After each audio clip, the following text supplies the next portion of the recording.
Guys, welcome back to episode 36. I can't believe that starts 36 of the Classic Life, where we talk about everything classic related. Pretty simple. Today is going to be our first episode strictly about hardcore and only about hardcore for those hardcore fans. As many of you know, Sarthe and I have been in the hardcore community since we're one of the founders since the beginning of time. And today we have an absolute special guest that I'll let Sarthe lead into in a little bit. But Sarthe, my friend, how are you doing? Yo, I'm doing really well. I'm really excited to have who we have here on the channel today because I've been watching your content for years and years and years, and I think you've just been crushing it lately, which is so inspiring, and it makes me so happy. So I'm really hyped to have you on. Xaryu, welcome to the podcast. Thanks for being here. Hey, thanks for having me, guys. Yeah, no, it's been a crazy month or two for sure. From my end, I'm just like, what is going on? I think I'm as shocked as anyone else. It's hardcore is just blowing up. Everyone's having a blast, and I'm happy to be playing, having an amazing time. So yeah, thanks for having me. Dude, I was watching it was when you were doing the Jintha lore quest. It was a couple days before it was 6,000 people watching, and you were like, guys, we have this is the most people I've ever had watching the stream, and you're looking around, you're like, this is crazy, and you're just doing some casual thing. 2 days later, you're in Jintha lore, there's 17,000 people watching you. You get you're one hit away from dying to the mob that sheeped you, and everyone in chat is like, yeah, try to attack it. I just kept trying to type. I was like, don't do it. The one mob that's terrifying. I was doing some reacts this morning, and there was a mage that died to the Hex cast. And I'm like, you probably did this quest because you watched me do this quest. Then you end up dying to the Hex, which, by the way, I probably should have died there too.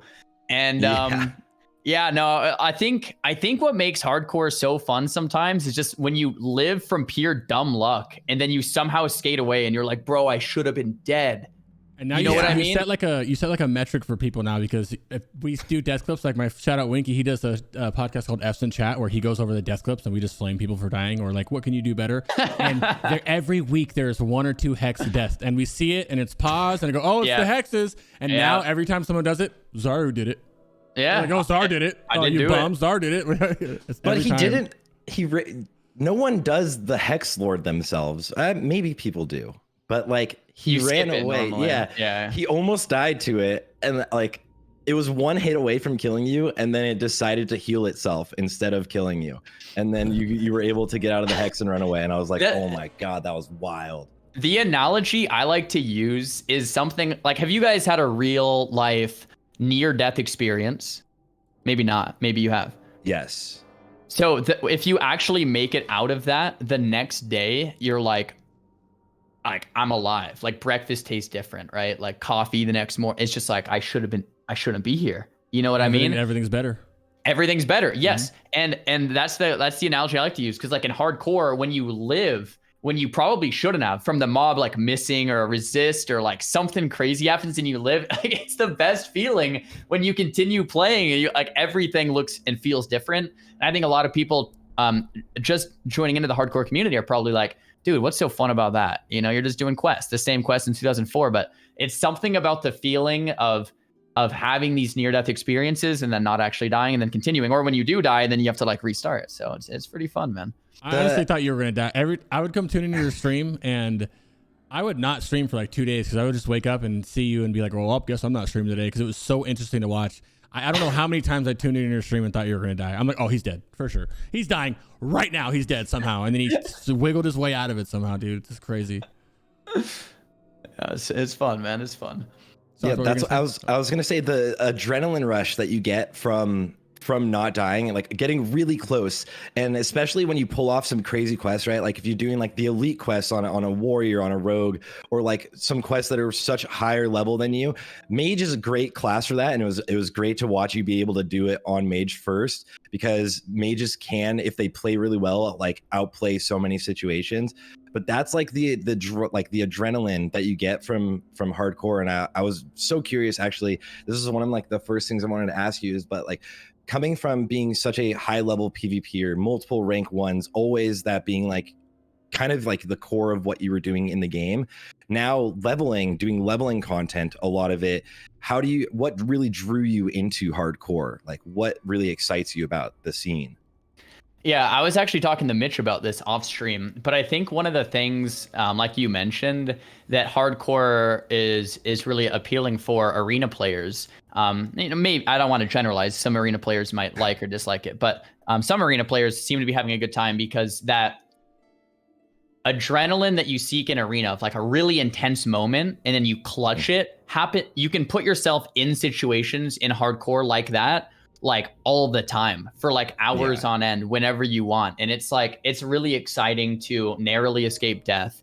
I think what's pretty cool is like in arena a situation like that could happen like maybe a few times a day, which is really fun, and that's probably why a lot of players like arena.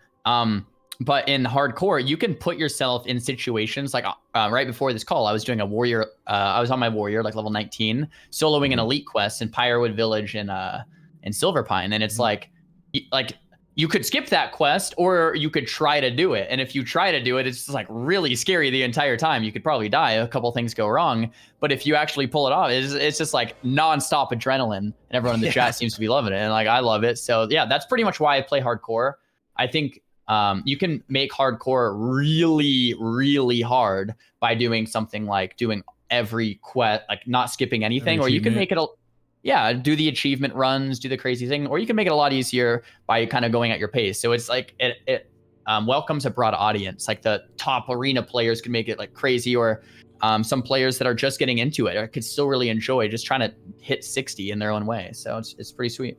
I think a big thing that happened, I say it a lot too, was PvP, is you also use abilities coming from PvE, like largely on PvE, I think Sarthe is as well, is you use abilities that you would, like death coils, your fear, curse of wreck, juggling. I do as a warlock, I'm a warlock main. You do things that you normally aren't going to do.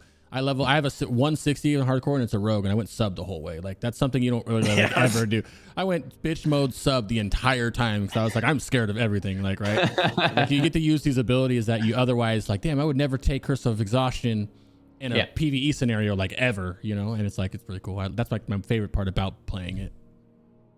Yeah, I mean, you can theory craft different builds that aren't necessarily meta or weren't meta in 2019, that weren't meta in 2005 or 2006, but are meta if you're trying to not die, right? So it's like a whole new kind of theory crafting experience with hardcore, because there's like builds that more closely maybe align with PvP than PvE sometimes, because it's more about survival. Okay. How do you think this is just like?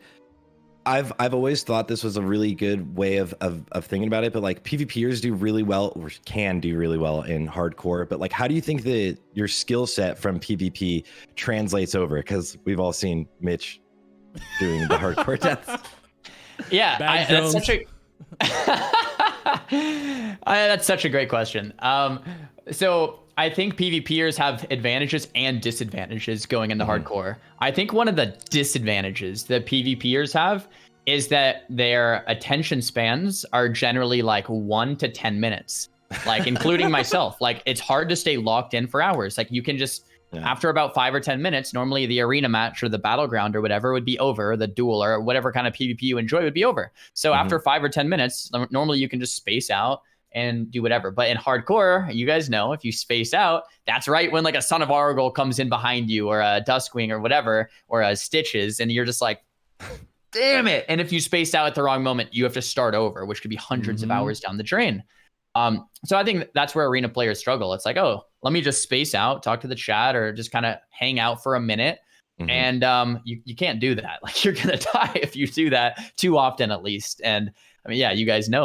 All right. And the advantage of being a PvPer, like coming into it, is like mechanically, if you're locked in, you can handle a lot of mobs, because if you're used to playing threes or RBGs or whatever, you might be, like as a mage, I might be used to like rank 1 Frostbolt and one guy, sheeping a second guy, counterspelling a third guy, bursting a fourth guy, Kona cold kiting a fifth. Like that's pretty normal if you were doing like fives. And your brain is used to multitasking in that way. So if I'm doing one of those elite quests in the cave, like, yeah, I've been in situations like that in PvP all the time. So that's what I'm used to. And I enjoy that. And that's what's fun. So situations like that, you can pull off. But situations where you're spaced out and your attention span's not there, you just die. So you see a lot of rank 1 players dying to funny things that like no one else would probably die to, but a rank 1 player is just like, it's like you just fall to like, you die to like fall damage, running off a cliff, the elevator, a mob right behind you, or just like, oh, let me just charge into 3 mobs. Yeah. Let me just charge into rank 1s dying to like they're doing duels and they die during the duel. Like how you saw Zico doing it. You did it when you jumped off of the old tower. You see people just dueling for fun out of that their inner PvP coming out and then they get clapped out by something randomly. Yeah. That's hilarious, bro. Yeah, apparently you can die in duels too, but I think I love dueling, so I just do it anyway. But yeah, I died recently in a duel. How excited are you for the Makara? I'm pretty stoked. I just like I think it is an amazing feature. I've really got to applaud Blizzard because I didn't think of it myself. That's a cool feature. Yeah. I just don't know how many people are actually gonna do it. Like especially like, you know. I think a lot of people are gonna do it. Okay. I don't think like it's gonna be the same people. Like it's gonna be really fun, and with Hardcore All Stars, we're trying to put on some events that are gonna be tournaments for it, especially on the PTR as well. But I think it's gonna be really fun if Blizzard adds something in, or if like there's people working on ways of like tracking, and it's like how many duels have you won? That'd be cool. I think it's gonna be really sick until people start like just having people level characters and then lose the duels on purpose to try to like cheese the leaderboard if there is one. There's always going to be that guy. Yeah. Yeah. But I think it'd be really fun to like watch like you could do like every 10 levels, you and a friend like have to duel, or like have a group of people have to like level up and see if you can make it all the way to 60. I think what could be really rad, and I think you just alluded to this, like you guys probably had a similar idea where you do like a day-long dueling tournament where people have to level from 1 to 10. At level 10, you Makara it out. Last man standing wins. Or like 1 to 19 twink over the course of a weekend. And at level 19, you get all the best gear you could. And then you duel it out Makara style. I think that'd be amazing. We'll see what's happening on the PTR. I can imagine like I'm glad you're excited for that, because that means you'll be down. Yeah. Yeah, I think that'd be awesome. I can imagine people duo leveling, like Sarthe and I duo leveling. We get to 59.9. All right, here it is. Makara it out. Whoever wins gets their level 60. Yeah, that'd be dope. Will you duel at 60? That's. I won't. I'm a bitch. I will not. Like in the slightest. Like I really won't. Like I feel like if I love my character and I put it in hundreds of hours, like it'll be hard. I'll have to kind of size out my opponent. Like if Peo wants to duel, sure, I'll take his character's life. That's fine with me. I'll do it. I'll be the one to have him delete. But if Snuts wants to duel, I'm probably busy that day. Yeah, I'm probably super like I might not be available for that specific duel against Snuts. Yeah, Snuts is dangerous. I think that's fair. Yeah, Snuts is very dangerous. Okay, so first off, if anybody has any questions, you can put them in my chat, and then I have a little list here. I keep them as these guys are talking. I kind of like, well, first off, the VOD form, this goes on YouTube. For those of you watching YouTube, you're probably already used to it. We are obviously live streaming, and we alternate between my channel and Sart's channel on each episode, so that's where we're getting these random questions from. That being said, if you have questions, you can put them in chat, and we'll hit them. I've got a couple loaded up that we'll talk to later that are kind of spicy. Sarthe, unless you want to ask him anything else that you wanted to talk about in there, I want to start talking about the hardcore announcement. Yeah, absolutely. You can also lead into that too. Go ahead, lead into it, buddy. Well, obviously you were rating during the hardcore announcement because I asked you to hop on and be there. I know the timing on that. I was a little upset, but I'm sorry about that. It was like I couldn't say anything, and there was a lot of awesome things that got kind of cut down. But that's for another time, eventually in the future. But how do you feel about it? How are you excited for the official Hardcore Realms, and like what excites you and what concerns you, I guess would be my question, because Reddit loves to blow up about what concerns them, right? Yeah. I think it's a legitimate question. I mean, I think at the end of the day, we all want hardcore to be successful, and people have discussions on how that might look. How many rules would make classic more fun, and how many rules would actually detract from it and make it like way worse. And I guess, I mean, am I excited? I'm so excited. I think it's going to be great. I think something about the integrity of having official servers, when your character dies, it's actually deleted, makes it a little more like final and pretty awesome. I think there should be a little less griefing that way, which is pretty cool. And I like, you won't be able to cheat the system. If you die, you die, which is amazing. Like I can't wait. there's a lot of things we could talk about in terms of how Blizzard is going to release this thing to make it the most fun and make it the best version of hardcore it can be. And I think the difficulty is everyone disagrees on what that might look like. Right? What does it look like for you though? Yeah. So for me, I've been pretty vocal. I like a small rule set to make it so that people can't grief themselves. So before I get into that, the number one thing I think is important for it is to make it so that griefing is pretty much impossible or minimized as much as you can. Not only for streamers, YouTubers, etc., but for the average player just trying to do a quest and not get griefed by someone named Goldtooth, right? And like that sucks, right? If you're on a level 35 questing in 1,000 needles and someone comes in with a devil sore from the zone over on Goro and you die at 35 after hundreds of hours, and say you're not a streamer, say you work a 9-to-5 job, you play on the weekends and you play maybe 30 minutes or an hour or two every night, and you've spent months getting that character to 35 and then someone griefs you, you're probably going to quit, right? Like most people would probably quit. Like that cannot happen in officials. That's like my number one thing.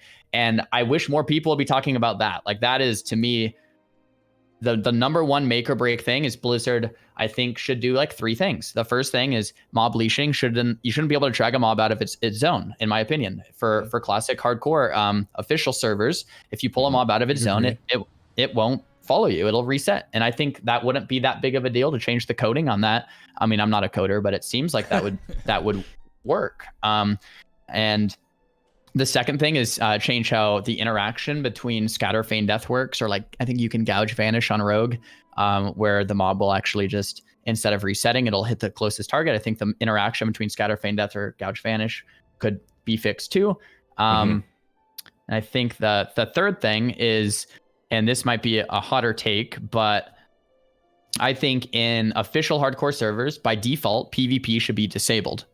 And the only way to enable PvP is by going into a city, talking to a NPC and saying, I would like to enable PvP. And the NPC will have a pop-up saying like, are you sure? And you say yes. And then it'll say like, are you sure you're sure? And then it'll say yes. And it'll say like, are you sure? Are you sure? Are you sure? Are you sure? And then you say yes. And then if you die, then you died. But basically that would make it so you never accidentally... Sorry, go on. I was going to say, it would make it so you would never accidentally die to PvP. It would be a very conscious, deliberate choice. And if you make that conscious, deliberate choice, you PvP and then die, then that's fine. But it would have to be a choice. And I think the issue is level 1s griefing level 60s by accidentally right-clicking them in Booty Bay or in a Tenaris. It would be tragic. I mean, that would ruin it. I would cry.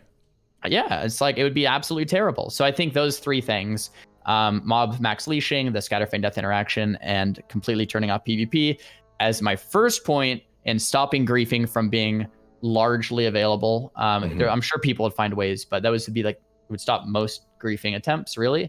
And I think that's probably the number one priority. Agreed. I think griefers will always find a way, right? But that's a really good way of like combating griefing. I think there's a really good breakdown. And I know that like I've seen you saw that Blizzard turned some of the PvP quests or quests that flagged as PvP to no longer do that already on the current realms. And then they've also like teleported griefers to like the furthest location in the entire world away from where they were, calculated the furthest location and teleported griefers away there. So they're definitely obviously looking into doing that. So I think that's like not the furthest of an ask. I think that's like a really good one and a very core one. Yeah, I've mentioned this on stream, but since we have more eyes right now and you're going to put it on YouTube and stuff, I guess I'll say again, we do have communications with Blizzard. I've asked for permission to share this with the community, and they said that's fine. So we do have communications with Blizzard, and Blizzard basically, I mean, you guys probably know as well, gave us an email. And the email is a direct line to Blizzard to report any griefers, give them the name, the server, the proof, the footage, and the griefers will get banned. So it's like, they're doing it quick. Yeah, I mean, yeah, they're doing it quick. They're responsive. They're quick. There's an email. Boom, done. Like, so if you're a griefer, like, it's just don't do it. Like, you risk your entire account. Like, it makes no sense at all. But my point is, there's always going to be people that want to ruin other people's fun, and that's just human nature, I suppose. So I think the number one thing Blizzard to focus on is making it impossible to grief, or pretty darn hard to grief. I think that's a big deal too, because griefers are, I don't want to say all griefers, but like 90% of griefers are absolute dog shit at this game. And they're not going to be able to make it. They're not going to make it to 60, bro. They're not going to, if with one life, they're on the same level as us, they're going to die, man. What was that? It was Savix who was showing the guy, like one of the main griefers in the little community of griefers, keyboard turning and misclicking his stuff. Remember at the end of his video, he showed that? It happens. Hilarious. That's hilarious. They're not going to be too great at it. So if they can reduce the leashing stuff, that's a big deal. Yeah, I mean, the other thing is like you can grief on a level 1, right? Like that's my problem too. Like people say, well, there'll be less griefing because people will actually die. It's like, but you can also grief on a level 1, and that, you know, that's tough. So, you know. Yeah. How do you guys think they can do anything? What can they do about with DCing? Because obviously the appeals is going to be like, as a mod, I know Sarthe as well. We're both mod and admins, and we go over death appeals all the time. That's the main one. Besides griefing, which has been lowered a little bit, it's DC deaths, and that sucks. I've had DC deaths. Sarthe had DC deaths. We typically just delete our character anyway, but that's gotta hurt. You get a DC death high 50s, and you're just like, oh crap, you know. It's a good question. Yeah. So this might be like not an optimal answer, but like after thinking about it, the only thing I can really come up with is if your computer dies, your internet goes out, you disconnect, and you die, like in Diablo, like it sucks. Like you have to start again. Like I think that's really the only answer, even though that sucks. I was talking to Mitch though, and he had a good suggestion. If Blizzard's servers go down on Blizzard's end, doing like a 5-minute rollback or a 10-minute rollback might make a lot of sense. So if the Blizzard servers crash and hundreds, thousands of people die from a Blizzard server DDoS or crash or whatever, they just do a 5 to 10 minute, 15-minute rollback, whatever makes the most sense. Okay. And yeah, does it happen a lot? Done that. They did that. No, they did that on Season of Mastery. So the first time Blizzard officially showed support for the hardcore scene was giving us the Soul of Iron buff in Season of Mastery. And there was actually, I think it was the first day, it might have been the second day, but the servers did go down on like their end, and they did end up doing a rollback. Like my character didn't die, but I know a ton of people fell off griffins and were dead from that. So like that's like an easier, like if you DC on a griffin, they could probably put like a parachute on you. Yep. But most DC deaths are just going to be, there's not going to be an appeal system. You're not going to get out of it. Like if your character dies, your internet went out, it's like that sucks, right? Like but that happened. That's part of the entire experience. There's no way. Coming from someone who appeals it now, they'd probably get more in the Blizzard one too. And then Blizzard say they approve you, but they don't approve me, and all of a sudden you're like, wait a minute. It's a lawsuit. Yeah, there's no way. I don't think there's a way to do it. I don't think it'll happen either, because if they appeal disconnect deaths, what's stopping someone from just like pulling the modem in a sticky situation? Way exploitable. It's exploitable. Plus, you would have to have multiple people full-time salary looking at these things 12 hours a day. Like, there's just no way that's happening either. So yeah, I think. If the Blizzard servers goes down, a nice rollback, and I think people in the chat are saying too that there could be downsides to that. Like, say 5 or 10 minutes ago, you were in the back of a cave, but now you were in safety. The server crashes, and now they put you in the back of the cave. You log in, and then you die because all of them are respawned on the server restart. Like something like that could happen, and that would suck too. I guess really the answer is like, how would you save most of the people's lives? But yeah, as many as you can. Yeah. I get asked this a lot too. Someone just asked that with no appeal. So a lot of this, if there's no appeals, what's better with an official server than doing what we're doing right now? To which I say, we are the one that goes over the appeals, and I would love to not have to go over appeals anymore. Yeah, I bet. And we don't get paid for it. We're not getting paid. We're just doing it out of the modding, out of the kindness of the whatever they're doing it, right? There's people who do it way more than I do. I'm just bored on the toilet, maybe mod like a little bit, but I just want I like the one life is like all I'm asking. Like there's extra stuff which would be nice, which we'll go into when we go over the current rules and maybe what we can take over there. But like I just love the death equals delete. Like when Cargos started this challenge, shout out Cargos 3 years ago, when there was 20 people playing and it was death equals delete. Like that's and just to have something as simple as there's no resurrection or however they decide to do it. That's what I like about the regular server. There's always going to be people cheating. Integrity is a huge, integrity of the game mode is what's better. Obviously that's not going to be everywhere. We know this, but I just like the death equals delete. That's the big one. People cheat the add-on just because they died at level 15 and don't want to start over, or you know what I mean? Wait, people cheat the add-on. All right, Xaryu. Hot topic question. So you were talking to Mitch, were you? What are your thoughts on the apparent Bag drama? bag weapon leveling accusations? Okay. Yeah. I knew you guys were gonna ask about this. Okay. he did. Yeah. Okay. So here's what. Okay. For people that don't know, Mitch and we had a little bet going on. The bet was whoever makes it higher level on a warrior owes the other one 100 gifted subs. So Mitch Jones Mitch Jones full well knew what he was doing. Traded someone else, turned the add-on off, got bags and got some gold, got a sword, whatever. Here's my take. Like, in terms of his character being a verified 60, no. Like, no, he got caught cheating. You can't cheat, and he admitted to that, and he deleted his character. You can't verify that character. Done. In terms of my friendship with him because of the bet, like, if he tried to get out of a death or something, I'd be like, bro, pay up, whatever. Yeah. But I personally didn't care too much about the bags. I think Reddit and Twitch chat made it into a massive deal. It's just a game personally. At the end of the day. It's a game. Mitch is Mitch, and it happened, and it is what it is. So I don't know. I'm probably less mad about it than anyone else on Reddit or Twitch. And it affected me more than anyone else.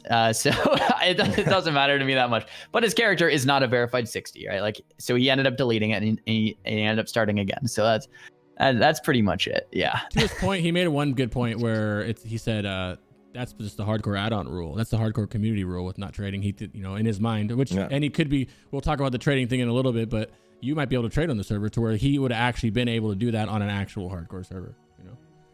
Right. A lot of the rules from the hardcore add-on, and I'm curious what you think about all of them. A lot of the rules were actually like started or brought up because you were trying to get away from people kind of cheating the integrity of the game mode. So like originally you could use the auction house, but then people started kind of abusing the game mode. And then so everything kind of started getting added in, and it was way before like the add-on could track all of this stuff too. But it was just to make this a game mode that like the community could get behind, and you actually feel like you're doing something, experiencing the game. How do you feel about all of the rules, or like, are there any that currently in the current add-on mode that kind of irk you and you would prefer not to be there? We're actually going to go over each one too right now. If you want to do that as well, we can lead right into that. I will talk about trading first, if you don't mind. Are you guys? That's a hot topic. Is the trading. You can't, in the hardcore rules, you can't trade. I know some people want to be able to trade. I will open this with a spicy one saying that I personally don't think that we should be able to trade until 60. Whether you disable to allow or you just stays gray until 60. I think at 60, obviously, yes. I don't need to point out the Azimuth video that I'm pretty sure everybody has seen. I know that's a little extreme, but I think that would happen at some point. I know it doesn't affect launch as much as it could. I am vehemently against trading under level 60. That's just my personal... I live by this rule of, multiple rule plural of the way Cargos made this challenge, and I like that. So I just like the no trading. I know I'm against that. Usually people want trading, so I just want to see what everybody's perspective was on it.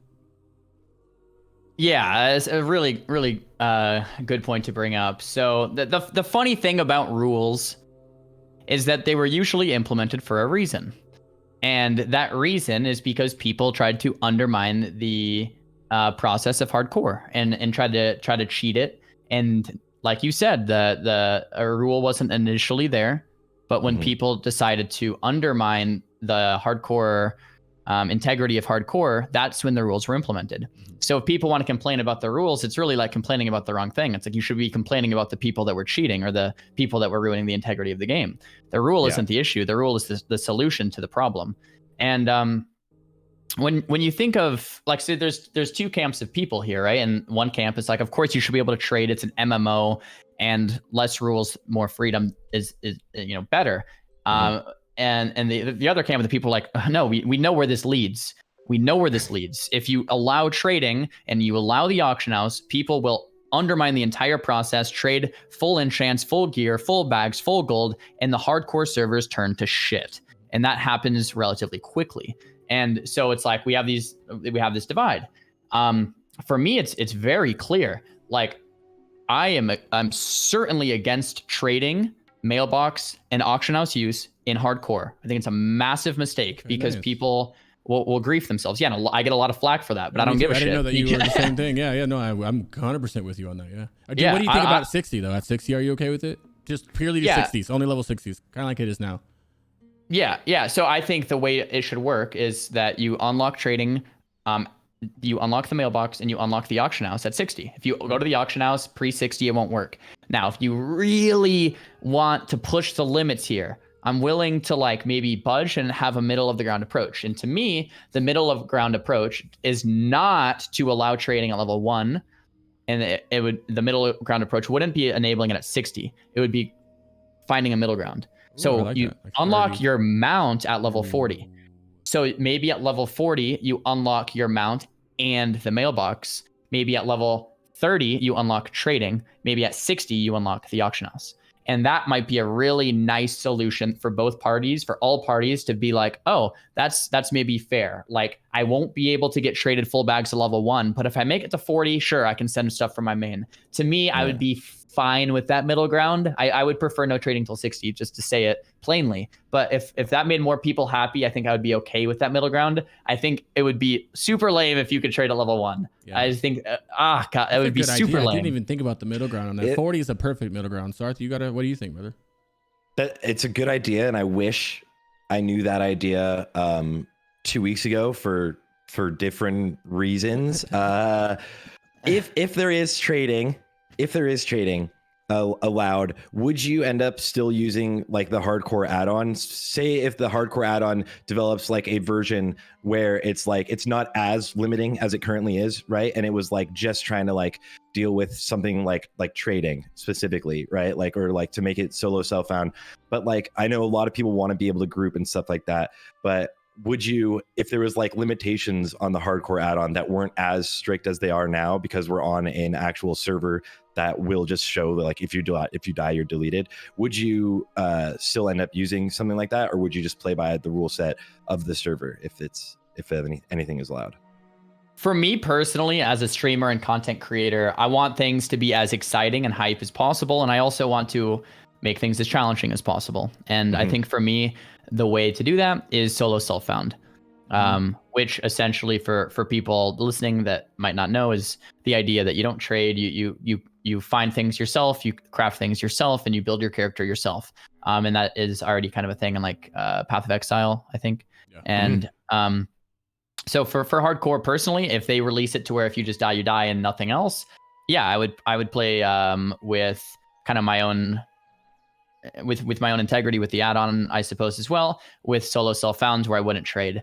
Having said that, in terms of like dungeon groups and like only playing with other solo self-found players, like that, maybe that would get too intense for me. I would probably just play dungeons with whoever, but not trade, and not do anything like helping with bags or gold or anything like that till 60. At 60, the whole game unlocks. You can then trade and use the auction house and use the economy and help other players, and then go for dungeons and raids and stuff like that. I huge agree on the solo self-found, even to the point where we have people, you know, I know Sarthe is racing, I'm racing. A lot of people are racing for world first of their class or the world first raids, and they're mob tagging, and I don't even like the mob tagging. But I want to ask Sarthe, what's your take on the trade? Are you for or against the trading under 60? My thing is, and this is like just exactly like what Xaryu was saying, is no matter what, if you allow something to happen, people will exploit it. No matter what, if you allow a version of exploitation to be had, people will take the path of least resistance, and then they'll complain about it forever. But like, it is true. It's just the way people play the game now. It's the way gamers are programmed now. You'll always go for whatever's optimal. Someone's going to make a guide on like, this is the best way to level, including us. We're all part of that, right? I literally min-max to the highest level in normal classic and like try to do the hardest things possible. And like, that's trying to get everything out of it, little tiny exploits that you can do in the game. And like, if there is some cheesy way, like boosting, let's say if there was boosting, like people would just do it. Like we watched like Asmongold in Classic, like in week 2, sitting back and reading Reddit while his character was in Scarlet Monastery, right? Like, and And so I think no matter what, if there is a way to do something like that, it's gonna be exploitable. But it's hard on Blizzard's end because like then they're limiting the like core of an MMO is supposed to be social. So like, do we self-police? I don't have a good answer for it other than like I would prefer limitations. I don't know if they will allow themselves to have limitations. It's an intriguing one. Yeah, a lot of people's kind of argument against it, like someone just said in chat, the people who want the trading is that the game mode's more popular and thus it needs to adapt, to which I don't think that's a valid argument because the game mode was created to be like that, and then now more people are playing it, and whether they're having trouble making it to 60 or whatever the reason is, they want it to change because they don't want to play the game as it initially was created, as it is created, and how it's been made to be played. Yeah. Yeah, I mean, I'm under the assumption that sometimes rules give us freedom. I think Jocko wrote a book like Discipline Equals Freedom. Like I like that concept of like sometimes having constraints or boundaries make the game way more fun. Take, for example, if you die, you delete your character, right? That idea made normal 2004 Classic way more fun. So you can make the case for rules that like easily. The question then becomes how many rules, right? How many rules? Because there's certainly a world with too many rules. Like if there was like hundreds of rules, it's like, bro, stop. Like that's too many. So it's really the conversation of where should the middle ground be, right? Not too many, not too little. If there's too little rules, I think people are going to exploit the process and undermine the integrity of the servers, which would be so tragic. And with too many, it's just like, bro, this is just too confusing and annoying at this point to follow every single rule. So finding that middle ground that makes the player base ultimately happy would be the like end result that I'm looking for. Absolutely. I think that's great. On that note, there's one rule in particular that I think frustrates players the most, even non-hardcore players, but the idea of no grouping at all times. I know you mentioned that you would play solo self-found, and you would, I mean, it's exciting. It's hype to do all of the elite quests by yourself, right? Do you have a strong opinion on something like that, or the same thing like people waiting to tag a named mob forever, like any sort of changes that could happen to kind of enhance the experience for everyone? Yeah, that's a good question. I like I said, love the idea where if there's an elite quest, like you try to go for the glory and solo that thing, man. Yeah. I think that's awesome. I think grouping to some degree undermines that. But I see the other side. It's like it's an MMO. I want to be able to group with my friends and kill this damn elite quest. I also see the other side of there's 500 players trying to get like the same kill on one guy, and you make a line out the freaking door, and that I think kind of pretty lame too. Yeah. Lame. I think that's the result of a lot of players, though, with more layers, at least on launch. Having a ton of different layers might circumvent that a little bit. So where there's only like a couple people in each cave. I think one of the issues with too many players in hardcore is like, if a cave is supposed to be really scary, like the cave right outside Orgrimmar to the east, Death Rock or something. Mm-hmm. Yeah. Rock? Skull Rock, yeah. Skull, yeah. It's supposed to be really scary. The spawns are scary, like the boss is scary. Voidwalkers hit hard. Voidwalkers hit hard. A lot of people die. But dude, if there's like 500 people in that cave, it's not scary at all. Mm-hmm. Yeah, you just run all the way into the caves now. It's like there's so many people playing. You wait in line to kill the dude. Right, and that's terrible. That's tragic. So we need like enough servers or enough layers to space these people out. So that's a whole different conversation. Mm-hmm. But in terms of, so I think that could to some degree solve the problem of too many people in the same spot at the same time, just waiting in line, because that sucks. Like if you're trying to play hardcore to make it scary and all of a sudden like there's so many people where it's not scary, like that sucks. I do think the problem solves itself though after level 20 or 30, because naturally people die off. But early on it's certainly an issue, and I think that could be solved with layers. In terms of general grouping, once again, if it was up to me, I don't like it.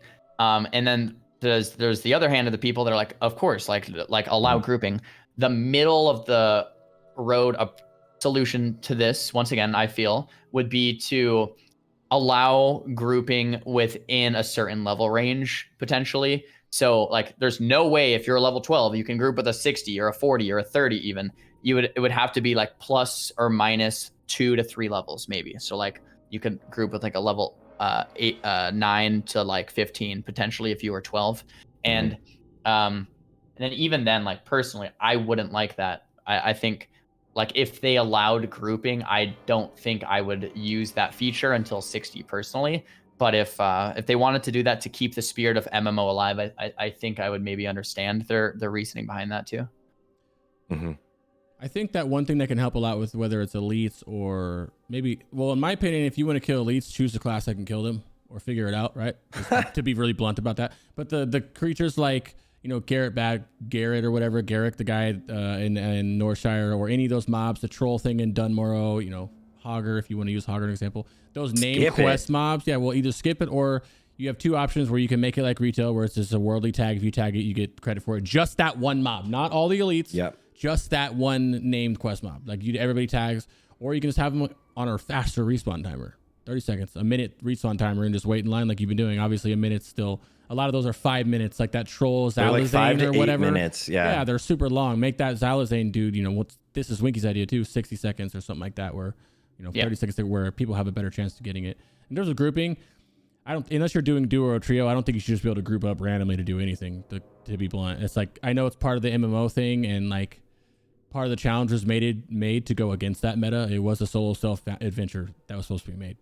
And one thing that Winky said in here is you can also, which I think is a brilliant idea, is you can give these players, everybody starts at level 1 with the solo self-found buff or a title or whatever. And when they break that rule, they lose the buff. Or if you make it to 60, actually solo self-found the real way, you get a super dope title, or like you get, imagine have the hardcore title, like hardcore Xaryu, like an actual, I'm just shooting the shit here, but a title, if you actually make it solo self-found, you get an actual title that not that many people would actually have, because you did do it the only way and you didn't cheat the system.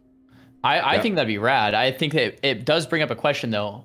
Getting into a dungeon, if you're solo self-found, how does that work? If you would invite someone to a group, how does it know you're going to a dungeon versus getting into a group pre the dungeon? Like you can maybe say, well, everyone has to run in the dungeon before inviting other players, but then they have to mesh the dungeon ID, which is definitely would take technological advances with like the current dungeon ID system. Do you have any ideas on how that would work? I don't know how they would do that, or policing like duos and trios. That's the problem. I would just say that if solo self-found, you just wouldn't do the dungeons unless you can solo it, which sucks, I know, because there's a lot of good gear and there's a lot of good dungeons. I mean, good XP and stuff, but I don't know how because in my head, like, I know Blizzard's going to try to do some good stuff, but if they have to go, like you said, technologically and way out of their way to do something that's kind of a lot of work, I don't think they're going to do it. Yeah, exactly. I don't think they're going to do it. So I don't really know how they would do that. Like if there's a simple way for something to be implemented that would be seamless, like the auction house not working till 40, for example. Like I think they could do, I mean, I'm not a coder, but it seems like that would be very doable. Like you click on the NPC, it says like you have to be level 40 or whatever. It seems fine. But yeah, with the dungeon thing, that seems a bit tricky. Maybe there's a good idea that I'm not thinking of though. Someone said they have Titan runes and Lich King and Mythic Keystones now. They can implement group stones at dungeons. That's true. But I just feel like they might. I agree with you. I think there's definitely something Blizzard can do. It's like, will they though? It's like, you know. Okay, so like very specifically, like as we were just talking about, like a title, or like in Soul or in Season Master, you went to a mob and you talked to him, and then you got the buff for the Soul of Iron, and then like you would lose it, so like you would have this buff forever, right? And you could do the same thing, and it's funny because that's something I brought up a while ago to them, that you could do the same thing. The hard part, like Xaryu was saying, is figuring out how do you get around what if someone wants to group for dungeons, and I guess like Chad is writing it, like if you're doing solo self-found, that means you kind of have to not do the dungeons, and that feels like it punishes you a bit, because that's such an exciting part of the leveling process, is hitting those dungeons once and like hoping you get like that one item, right? Like it's like, did Cruel Barb drop on your rogue or like something like that, and like then you just move on. It's like, it did, that was the blessed run. It's something that's a complication. Yeah, that it's definitely hard even for even on Blizzard's end, because like at least that specifically was something I was really kind of like pushing for. And then it becomes hard then to figure out like exactly dealing with the dungeons and stuff. So I'm not sure if I don't know. We'll see on the PTR, but it's exciting that like they're at least toying with the idea of things like that. I can at least say that there's ideas like that are being thrown around. on their end. It's scary, but I'm pretty excited about it. Segueing into that, unless you guys have something else about grouping you want to talk about, of course, on dungeons, how do you feel like they handle the dungeons in terms of like lockouts? Do you like the one? I personally like the one-time dungeon thing. I feel like it's like a one-time go. You get your loot, you don't. It sucks. I leveled a rogue to 60, and I had a cruel barb or whatever, the entire until thrash blade. Like I had SM gear until 60. Like it sucked. Didn't you do the quest for the rogue weapons? I messed up. Yeah, no, it was my first time playing a rogue. Mistakes were made. Mistakes were definitely made. Oh my god! But I feel like doing the dungeon one time is like kind of like the exciting part. It sucks, but I mean, yeah. So that's another. So I've thought about this a lot, and I've thought about a lot of these, and I think there's two camps of people, right? The camp of people that are like, dude, like I want to be able to farm, my freaking cruel barber. I want to be able to do. I want to level how I want to level, all right? And I understand that. I think there's merit in that thinking. And I think the other line of people, like maybe you or maybe me, and we kind of think, well, it kind of makes it more fun and exciting. And less, if you have something that's a little rare or less frequent, it's more exciting too. Like a dungeon once per character is a really cool idea that makes the dungeon feel unique and special and exciting. So it's like, well, which one do you do? So once again, I don't know why my brain thinks this way, but I think I'm like, okay, let's middle ground. Yeah, let's find the middle ground here. It's fair. Yeah. I want everyone to be happy. It's like I always say this on my stream, but like fuck me. It's not about me. It's not about what I want. It's about what the entire community would be the most happy with, so that the game is most successful. And like me personally, I would rather have each dungeon one time, but my opinion itself doesn't matter. I want that middle ground. I want everyone to like feel like they're happy, or not only happy, but like it's even better than they thought it could be. And to me, that middle ground is like anywhere from a 24 to a 72-hour dungeon lockout. So it would be very similar to like ZG or a heroic, kind of like in Wrath of the Lich King, where you have like do your heroics every day. So on this middle ground with a 24-hour dungeon lockout, let's say, you wouldn't be able to spam dungeons to level. You wouldn't be able to do them over and over and over with a group. But if you really loved that dungeon, you really wanted that cruel barb, you could do it one day and then wait for the next day and then do it again and then wait for the next day, kind of like a heroic. So it's not like you can spam it, but it's not like you're being punished either of like, oh, if you didn't get it, you're done. And I think that middle ground I would be very okay with. It seems more fair with that too, because if you in an example, say we have one character right now, you're playing, Shannon or whatever, and you're like, damn, I really wanted this to drop and it didn't. Well, I'm already at level cap. Do I just wait and not play this character for a whole 24 hours or a whole whatever? Sarthe, what were you saying? I cut you off, sorry. No, I think that's like something very much I'm in full agreement with. And I think that the community would totally get behind the idea of potentially, like, there's definitely people, like, especially people coming from my scene of like the world record speed runs, like in raiding, all of the top raiders would like to spam dungeons up to 60. And so that's like a different group probably, and they'll probably be upset if there is a lockout, but most people would probably be completely fine and totally down with there being like a small lockout, like something so you can't just spam dungeon runs. But like if you wanted to go back in, if you don't get to play the game that often, what if you were doing the dungeon and like 2 people DC'd and you weren't able to get other people back, right? So like if you really cared about doing this dungeon, then you could get back in there. And then obviously at level 60, those limitations would be like fully taken away, right? So like at level 60, you can spam dungeons because you have to farm gear and stuff. So like those limitations are gone. And so I think that is a very, very solid middle ground. And I think there's definitely people that will be on both sides, but like that's something that like I think everyone should be able to agree to like be happy with. And I think it's a really good idea. Yeah. I get the middle ground is nice, but for the people that want to be on the side of dungeon cleaving, the thing is, I don't know if people remember this. If you weren't in the community, sucks. No, that's not it. So boring. That was one of the number one reasons why this challenge was created by Cargos. That was one of his main things, was we all leveled 10-man raids leveling up in classic type shit. And he hated that. Like, you don't have to do that, obviously, but we're all meta. So if we don't have to do it, but I mean, if it's the fastest way, we're going to do it. If it's the fastest way, then people are going to be in Scarlet Monastery. And that was his number, I wouldn't say number one, but that was one of his highest things about it, was the dungeon cleave meta. And then if you want to do hardcore challenge, you don't dungeon cleave. It's one of the things I vehemently hope they do. Like you said, a lockout would solve that too. That, or just don't do it. I do not want people to be able to dungeon cleave the whole time. I get it, but if you wipe, you're done. I mean, you can do dungeons and not wipe, man. It's not hard. Everybody can be max cap level and make it pretty easy in there. Xaryu's doing dungeons. We've done dungeons under leveled, and you can make it fine. It's like that's one of the things that like the passion and the main focal point behind hardcore was not dungeon cleave. And I know Carlos doesn't come around that often, but I can speak for him right now when I say that can't happen. I hope that doesn't happen. That's one of my main things I hope does not happen in this challenge on the hardcore server. Yeah, I mean, like I said, I think a good way to handle it would be a lockout. It would probably make both sides maybe feel okay about things. That the question would be how long of a lockout. I think one of the cool things is if it was like a 24-hour lockout. So for you, Crix, would it like it? If you're like a streamer, a YouTuber, gamer, like you're playing a lot. There's no way you're gonna wait 24 hours. By 24 hours, you're gonna be out leveled. No, like you're gone. Yeah, you're not doing that. You're gone, right? Yeah. So like, but if you're a more casual gamer and you did want to run it more than one time, like you only play a couple hours, like 1 to 2 hours a night. After work, you do your dungeon, and the next night you're like, I want to do that same dungeon, see if I can get better loot this time. It's like it might cater to both audiences pretty well. Yeah. I think for a more hardcore audience that wants to keep it, pretty like true to the add-on, it makes it so that like if even with a 24-hour lockout, you probably wouldn't do it more than once because like I personally would. At that point you're like already out leveled. So it is a beautiful middle ground. It really is, because before we were doing, can't speak for you guys. Before I was doing this streaming stuff, I'm still rather new to it. Before I was doing that, I had a normal job where I could only play. I'm married with 2 kids. I could only play an hour at night. Wife goes to sleep. I'm creeping to my computer, turning on really, really quiet, hoping she doesn't wake up. And I can only do like one dungeon and maybe level for like an hour. Then yeah, it's nice. But so it is a beautiful middle ground. It really is. I personally would still not going to do it though.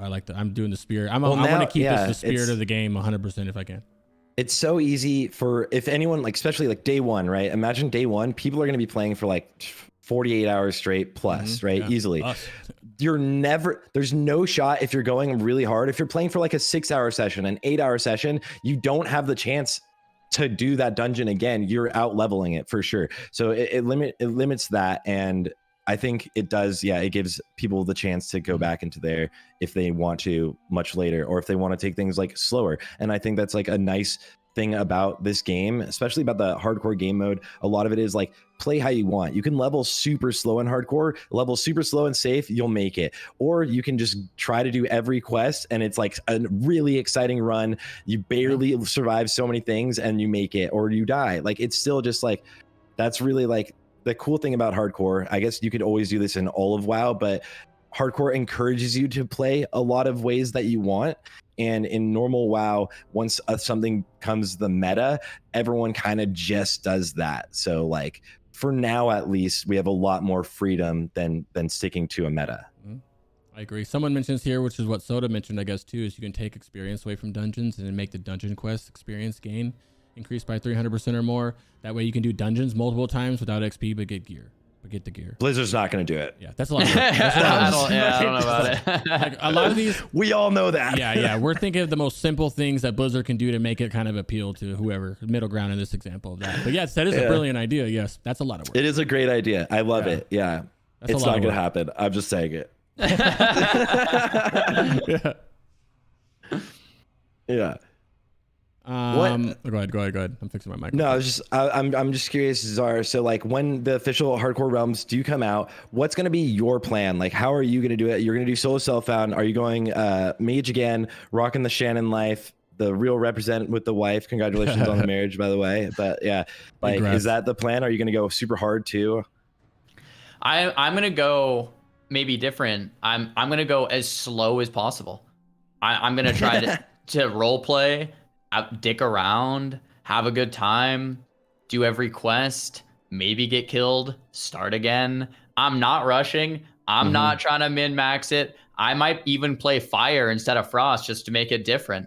I probably will do a mage because my main is a mage, so I would like to have a main mage. But maybe I'll play fire. Maybe I'll just, I'll probably try to do fire and maybe I'll do something. Achievement.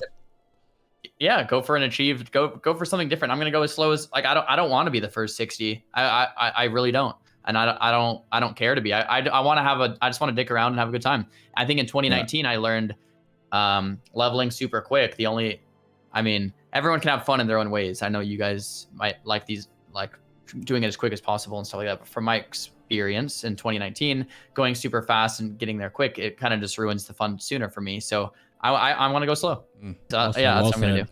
Well said. Yeah, that fire mage achievement. It sounds. I wanted to do a mage and do that fire mage achievement where you can only use fire spells. That'd be kind of dope. It'd be hard, I think, because you can't blink or like Nova and stuff. That'd be kind of crazy. Or what just play a fire mage. You can't blink at the achievement. You can only do things in your fire spell book. In your fire tree, yeah. That's crazy. Sarthe, what is your? I know we are probably a lot of the same goals, but just for the people watching, what's your plans for the server?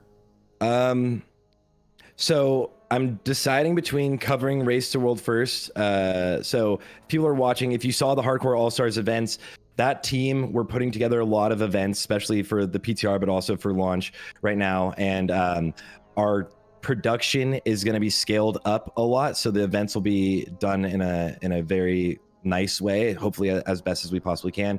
So I'm myself, it's a weird thing because like I'm either between racing for world first of all of the raid kills, because that's like the way I like to play this game, is like min-maxing the raids usually, or just covering all of that so that I can continue doing world first or world fastest in Wrath of the Lich King. So I'm in between right now. Because it'd be nice to just like relax, cover it, watch it, watch what everyone does, see how everyone pulls things off, and then just like level at my leisure. I've done hardcore 3 times now, up to 60, and I have 2 left. And I just like, I really love the game mode. I really love the experience. And I think it'd be fun to see how everyone is getting into it, because that's one of my favorite things right now, is just everyone's love for this game mode that is like reinvigorating this love for classic WoW. But what's your plan? I'm kind of in a boat with you. I know that we can do some casting stuff, and it sounds so fun to be able to do it. But I know I want to kind of drip some sweat into my keyboards for launch for Warlock itself. I want to go for World First Warlock, but what's kind of irritating is I know a lot of people are going to be mob tagging, and I'm not saying if you mob tag in here, I'm not flaming you, but it feels weird to me, and it's like kind of one of those out of the hardcore spirit. So I know that feels in like terms flame. of it feels like it's like one of those things where like I'm going to go as fast as I can, but I'm not going to be able to keep up with people mob tagging if they are, unless they die, of course, in the mob tagging world. But I'm definitely going to level as fast as I humanly possibly can, and hopefully aim for something high. And then I'm on the boat, like we're in the same guild for the World First Guild, and it's like I want to do that, but it's stressful, as well as it kind of sounds we could do some good content just doing some casting stuff. So I'm kind of like stuck in the middle with you as well. I'm in a similar boat too with you guys. So for the leveling process, I'm definitely going to go slow and whatever. And what that means is I certainly won't get like World First Molten Core or anything like that. But I have considered like going for World First like Nax clear, right? Which would take at least a few weeks, months, probably months. And I think that would be pretty cool. I don't know if this is public knowledge. Well, screw it. There's a bunch of like hardcore gamers that I know that are like probably going to aim for World First Nax clear. And that would be fun. That'd be good content too. But I'm really on the edge between going for the World First Nax clear. I would still level slow and whatever, but once we hit 60, it'd be like, all right, it's on. And the other thing I've been kind of choosing between is just making a community guild and raid with my viewers and just try to do Molten Core with like no voice, right? Where I'm just I'm just leading them on stream. I'm just like, all right, guys, all right, pull this. Like, oh, we pulled an extra. Someone picked that up. Like that would be That'd be fun too. And Molten Core would be hard that way. Yeah. Not everyone would be world buffed. It would be crazy, and lives we will be would lost. Yeah, we just do like viewer raids, and if people are going to die, but that's really in the spirit of hardcore, right? Like we're not going to over min max and over communicate. So I'm really torn on what I want to do. Somebody says you just want to kill your viewers at this point. Well, I mean, that's one way to say it. No, but I think both would be super fun. So I don't know what I'm going to do yet, but we'll see. So how do you feel about both you guys on progressive server versus just like, obviously I don't know if we're all in agreement here that we don't want Nax to be out at launch. You don't want Nax to be out at launch? Oh no, I want a progressive server. Oh no. You want Nax just to be out right away? I say nothing. Xaryu, what's your how do you feel about that? I envisioned it as a progressive server. Sarthe, you want Nax out right away? Many months after launch would be like, that's for me. I would be able to like level slow and whatever, but still be able to like go for like a Nax clear or whatever. But I don't. Nax would be impossible for if it was out right away. I would prefer a progressive server for the longevity of the server. I would much prefer that. the question becomes like, what do I expect? And kind of like, like disappointment is when you expect something and it falls short of your expectations, right? So like you can never really be disappointed if you just like go into it like thinking realistically, right? Like right now they're working on a new season, completely new season. Obviously they're working a lot on Wrath, and they're potentially working on some more things, right? And this is all like one team, right? The classic team. So like it's a lot more work for them. How do they deal with the Scarab Lord event?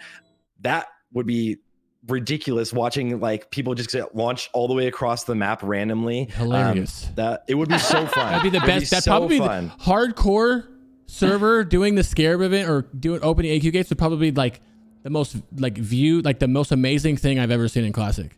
Is trying to do that. That'd be hilarious. That'd be pretty badass. That'd be badass. I don't think it'd be hard to do a progressive for even Blizzard's term, right? Never want to do the Scarab Lord farm again. Yeah, but the thing is, you don't have to. I'm done. Yeah, you don't have to. So yeah, I agree. I would love for progressive servers to be out. If they're not progressive servers, we have your tier 0.5 is super strong, which is going to help us push through. I think it's going to be really exciting at the beginning because then you'll see like these crazy pushes for like, are people going to kill like BWL in like week 1? You're going to be pushing AQ 20, maybe even like starting AQ 40 week 1. It's going to be this really crazy front loaded thing. And I think personally that's less exciting in the long term. It's really exciting right at the beginning, but it's less exciting in the long term. So progressive servers are more exciting, and I think it would be much more healthy for the community. I just think it's a lot more work for them. And I'm not sure which one we're going to get. So I'm just like, myself personally, I'm like, just like whichever we get. So I have an interesting perspective on this, maybe different than both of your guys' perspective, because I only started playing hardcore maybe like 2 months ago or something. And from my perspective, I wasn't here when people were clearing Molten Core with like blues, like pre-bis blues, and trying to farm out all the best like offset tier or off piece tier and stuff like that, and trying to collect all the pieces so that they could maybe try some of these bosses and not get their guild mates killed. And that's pretty awesome, and I miss that. And one of the things that and shout out to Hardcore Elite, because they take me sometimes into the raids, and that's awesome. But the thing about it is that I do want to mention as well is like everyone in Hardcore Elite already has like, or not everyone, but a lot of people have a lot of gear.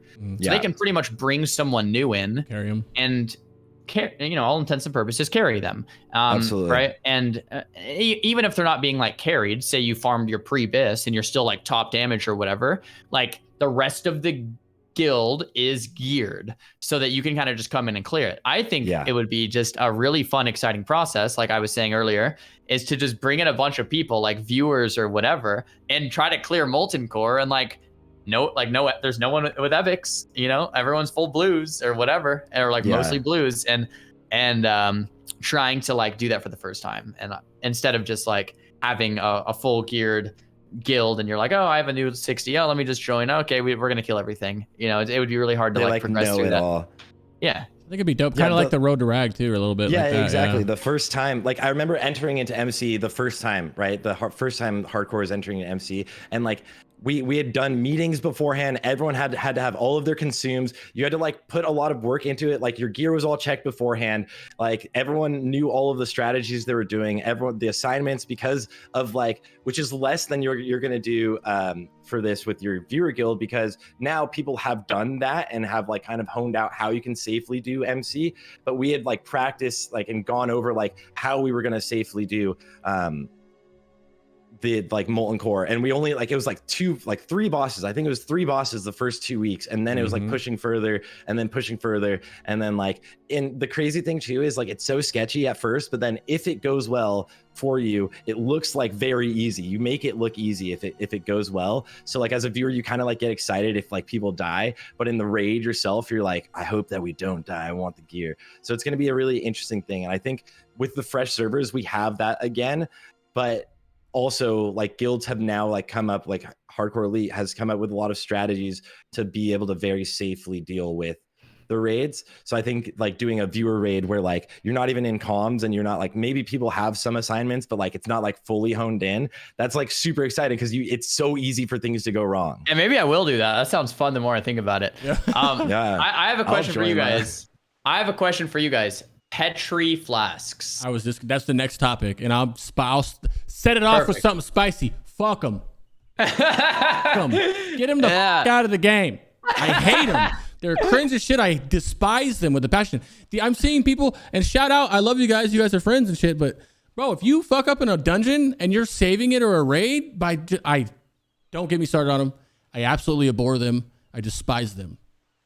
Go ahead. I agree. It seems like, Crix, me and you are like on the same page with a lot of this. Bro, I hate them so much. I hate them too. If you mess something up, that's a hardcore death, man. Like having another out is not cool. So for people that don't know, let me just quickly explain. Petri flasks it's a flask. It makes you immune for 60 seconds. And what people do is they leave the dungeon. Yeah, they leave the dungeon group, and if you leave a dungeon group, it ports you out, or a raid. It'll port you out after 1 minute. So they leave the group and then use a Petri. And the worst part is Petris are a flask, not a potion. They have no cooldown. So if you mess up the timing, you could just cancel and use another one, and then you can use the second one, and then you'll definitely make it out alive. So if anything crazy happens in a raid, everyone brings a Petri flask, and you get out of there. Let me just quickly though explain the argument for the other side. The other side's argument has some basis. One, they're very expensive. Two, the mats take a long time to farm. Three, the recipe takes a long time to farm. So it's not like you can just buy it for 1 silver. It's like, okay, we have to farm the recipe, farm the mats. It's hours and hours and hours to basically have that chance. If you still get one shot, you're still dead. But I am clearly, I think the best way to make Petri flasks not usable, and because I have thought about it, like what's the most seamless way? And I think the best way to make them not usable is the dungeon port feature doesn't work unless you're out of combat. Petris take you out of combat.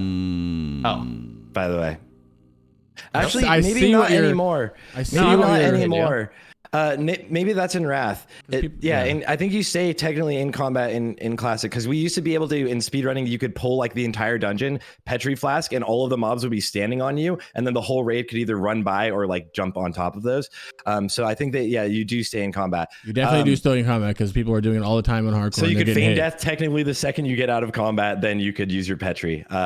It would be like someone says in here, you make it so you can't ghetto hearth. Maybe. Yeah. That's ultimately what's happening is you're ghetto hearthing. You're getting in a Petri and then you're ghetto hearthing. The issue for me is not the 1 minute immunity as much as it is 1 minute immunity paired with a free hearth. Yeah, with getting out of spamming out. And you can literally, you can spam it forever.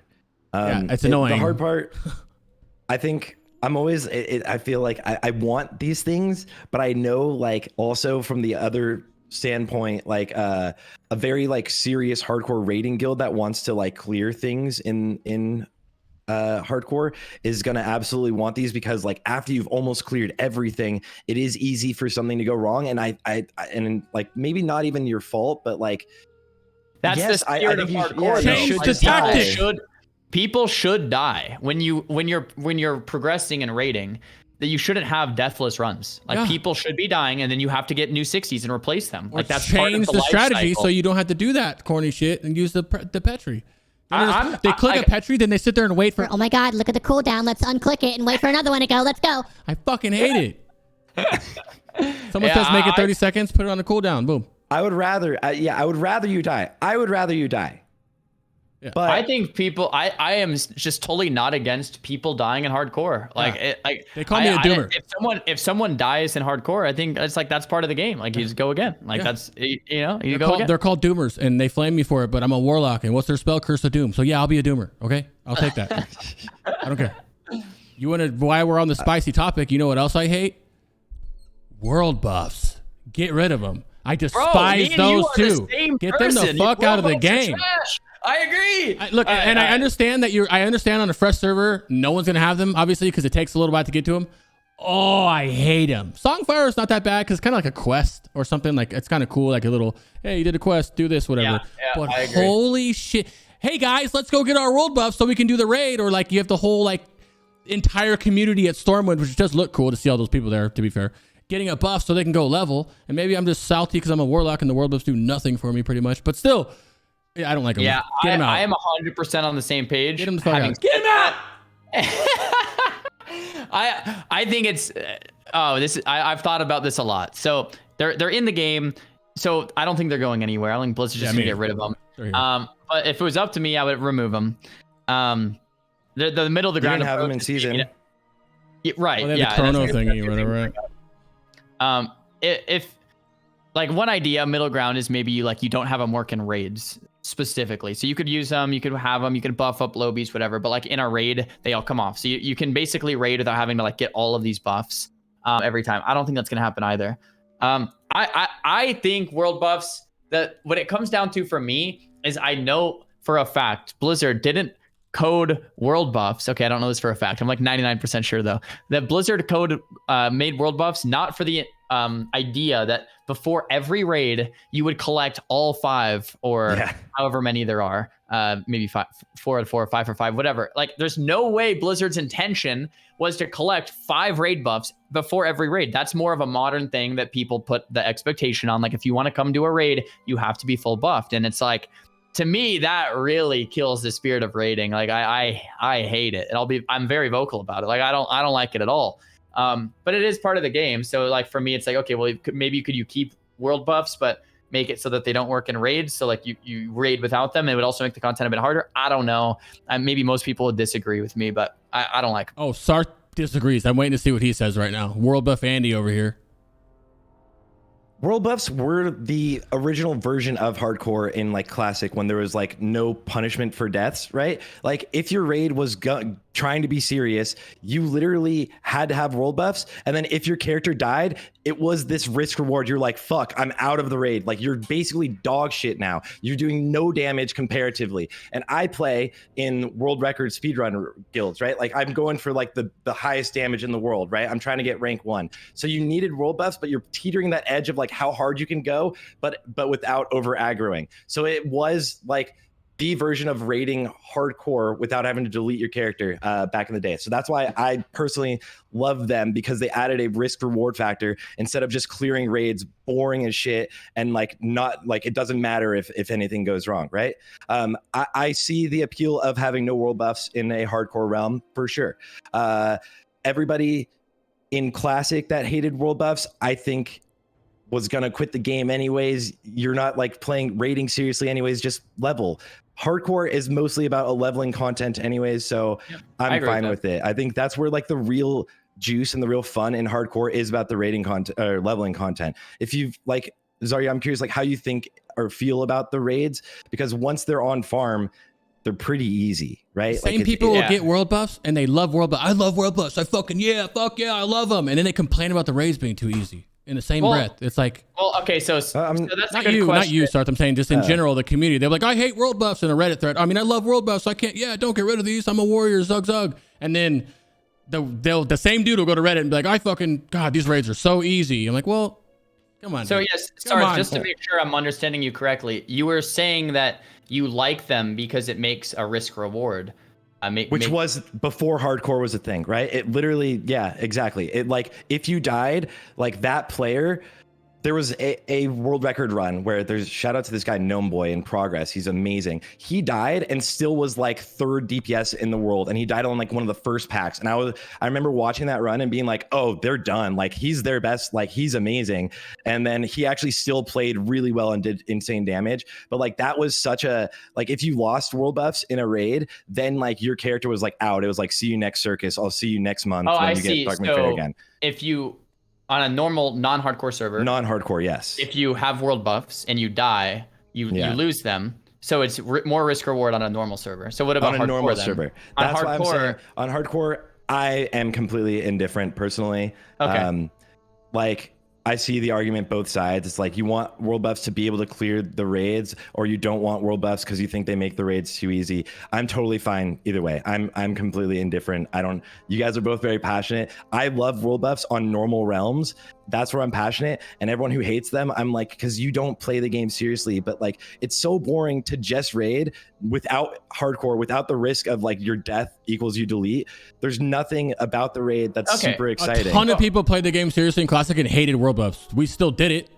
They still did it because they had to do it. You know what I mean? Yeah, but they came out. That came out in the game. You played I still had the worst class in the game. I still had to do it for fucking 2 raid tiers, and I hated it. And a lot of the people in the community still got world buffs because they had to. It was the meta, like we said earlier. Like we might hate the meta, but you still do the meta because it's the meta. Seriously though, in the beginning for the first 3 raid tiers, I did 2 raid tiers, and I hated it. That's why I quit. But that's not just me. I'm speaking for the people who hate world buffs. It's everywhere, and you know it. Okay, people hated world buffs, but they still got world buffs. It doesn't matter for hardcore. So what I'm saying is it doesn't matter for hardcore. So I think if you're playing normal, it does matter. World buffs are a light version of hardcore. I understand that you hate world buffs, Crix, but you did like 230 fucking DPS in the raid. I'm sorry. That's what I said. I'm a warlock. Maybe I hate them because warlocks fucking didn't benefit from them or what, but they're ass. I'm not the only one who hates world buffs. The community has always been split on world buffs, and you know that. Yeah, and so hate world buffs, and then we got Season of Mastery, and they all quit the game within the first month. Is Chrono Boon acceptable in hardcore then, you think? Well, if you don't have world buffs, then no. What I'm indifferent towards world buffs in hardcore. Did you? This is. I think it's fine if we don't have them. I think in softcore, just to give credit to Sar's point, it does make sense in softcore because if you die with it, it adds that like little like scary factor of like I'm gonna lose my DPS or whatever, and it also a lot of DPS. It also makes you not be able to parse that week, which a lot of people really just want to log, right? Every week. That's kind of what softcore rating is about, right? Yeah. It's about logging, and or at least that's how I understand it. But in hardcore, you have a fully different objective, and that objective is to just not die. So I don't find them necessary at all in hardcore. But in softcore, I see the point. Like I fully agree, right? Like I don't think they're necessary, and that's why I'm indifferent, right? Like I understand from the standpoint of like the best guilds in the world, right? And they're going to want world buffs because in Classic, you want world buffs, and then it means you push warriors more, and then you can do the raids in a different way. And I understand the perspective of like not wanting world buffs because you don't want the raids to be easier, right? I'm literally completely indifferent on them on hardcore realms. I don't care. And I know a lot of people are very passionate on both sides, but yeah, they're super helpful not to die in hardcore. Someone says they're helpful. They're they're amazing in hardcore. You just don't, I still don't want them in there. It doesn't matter if they make it amazing. It's just, you get them in hardcore and you go do a farming session for 2 hours or whatever the buff is. I'm definitely not coming at you on this. No, I'm talking, it was someone from chat. Right? Yeah, it was someone from chat said it. They're helpful when you die, which I'm agreeing. It is helpful because you're killing things faster. Stamina, you move faster on some of them. Like I get that. It's just not going to make me want them though. Calamity in the chat brings up a really good point that someone was mentioning that she was talking about in a stream the other day, and I thought it was pretty intelligent. The idea is forced mechanics on boss percentage life versus on timers. So she was basically saying like you shouldn't be able to just kill Rag in 60 seconds. Instead, once Rag gets to like 66% or whatever, then the Rag goes under. So you're forced to do all of the mechanics on all of the fights. I think that's awesome. I think that would be really cool. So instead of the timers, it's forced mechanics on every single fight. Now, like Sarthe, is there a lot of bosses in there like that you skip mechanics because of world buffs make you skip every mechanic. World buffs make you skip literally every single mechanic, even in Wrath of the Lich King, and I'm fully for like having to do the fights the way the fights are meant, right? I'm fully for that. I think right now, every boss is like literally it's like a loot sponge. You just do damage, it dies before it can do something scary to you. And that's something I think really ruins like the integrity of it being scary and hardcore. Let's come full circle though. And like, I do want to just say that I think, Sarthe, you mentioned this earlier, hardcore is really, the most of the content is with the leveling. Like at the end of the day, no matter what, like at 60, when you have this stuff on farm, like it is what it is. Like the leveling enjoyment of, seeing someone else and the social experience and meeting other players and doing the dungeons and leveling and trying not to die. And then a pillager one-shots you. Like that's really like the spirit of hardcore. I think at the end of the day, the 60 content is like going to be the 60 content, like it's, at some point it's going to be cleared and that, like it's going to be on farm and it's whatever, but like I think the leveling will almost never get old because you can just keep replaying it on a new forever. character, and yeah, you can just die and start again. Like I think that's where like the majority of the player base is going to spend the majority of the time too. I think still like less than 1% of players are 60. Like some people, if you have a lot of hardcore experience, like shout out like Calamity or like Nom Nom, you have like as many 60s as you want, and if you want to, you can get as many 60s as you want. But the majority of people watching or playing, it's you always die. You see people die like 15, 30 times before they hit 60. So like, being so upset about something at level 60, I think is like wasting your thought processes. Well, right? that's kind of what I was saying. It's like really at the end of the day, it's a noteworthy conversation. That's fine, but it's like if you really think about it, it's like most players will probably never be rating at 60 anyway. So it's really about the level. And it'll be a while till they even get world buffs in the first place, right? You got to get like CG buff is forever and a half away, you know? Yeah. Yeah. So I think it'll be fun. Yeah. And I have both takes, right? Like I'm just like, I see it from the most like the elitist standpoint and like the casual standpoint. And that's why like I don't care either way. Like why world buffs were fun then, but like now we have an actual, like if you die, your character's done. And it was like, that was the version of it. You were out of the raid for a month basically. So like I'm glad that hardcore is going.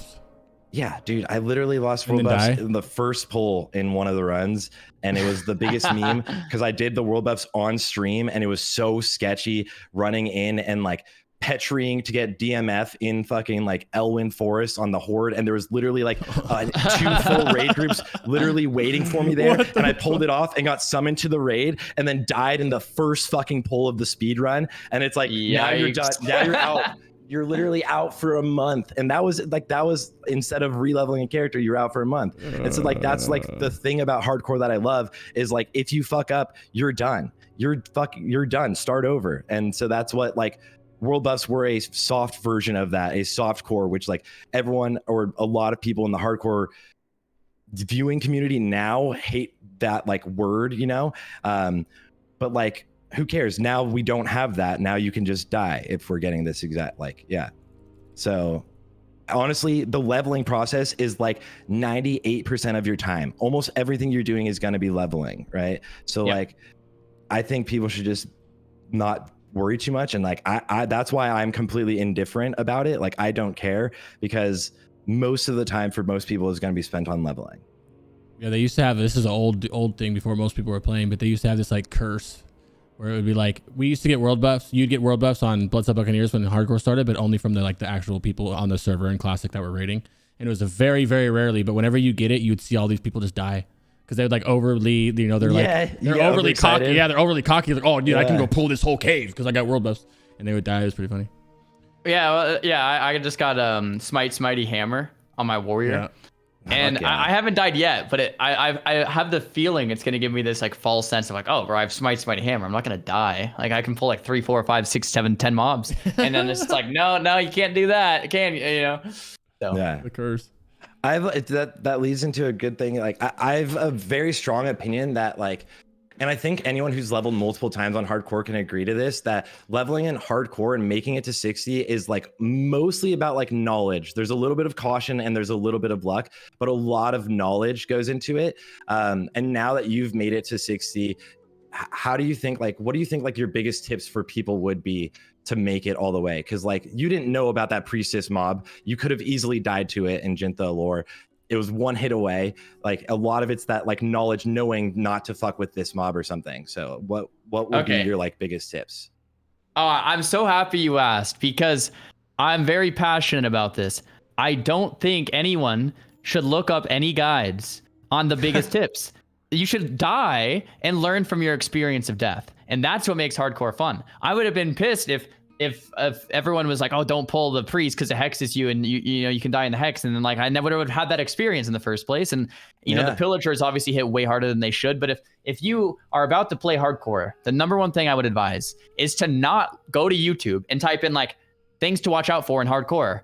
It's like, no, you don't watch a scary movie and go and watch a scary movie and Google first, where are all the jump scares at? So I know when I'm going to be scared. It's like, no, you're griefing yourself, man. Just have fun, play the game, and all of the scary moments are going to come to you. Don't do the research. Don't use, Wowhead or YouTube or to like look at every single thing. The fun of hardcore is that the experience is scary, but people don't understand that if you want to play safe, you can hit 60 every time.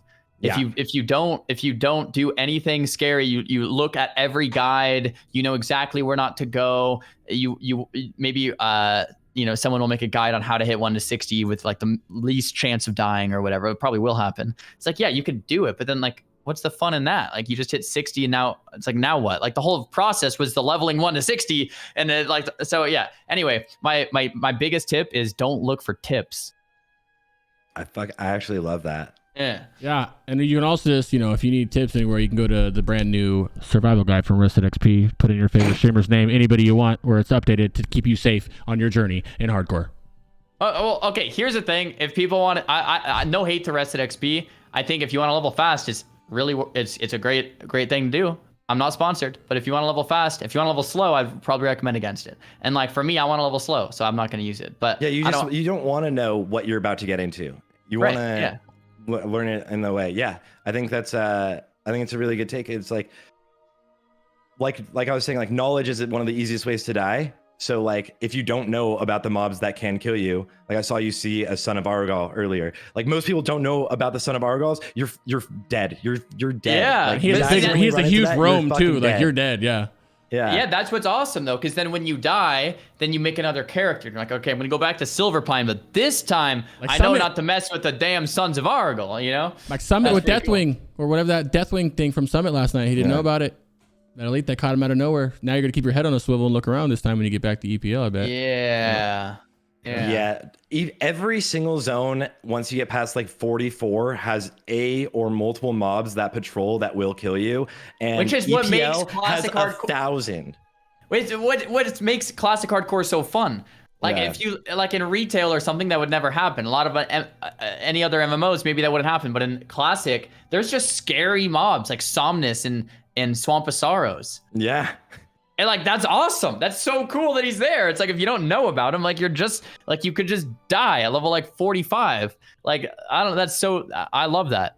I think the world should be scary. Like that's what makes it fun content for me too. As a content creator, it's like, okay, we got to watch out for this thing. Oh, there it is. And it's like, or if you come up behind you, it's like I've done that many times where I'm like, there's a mob behind me and it's like, oh shoot, but that's fun.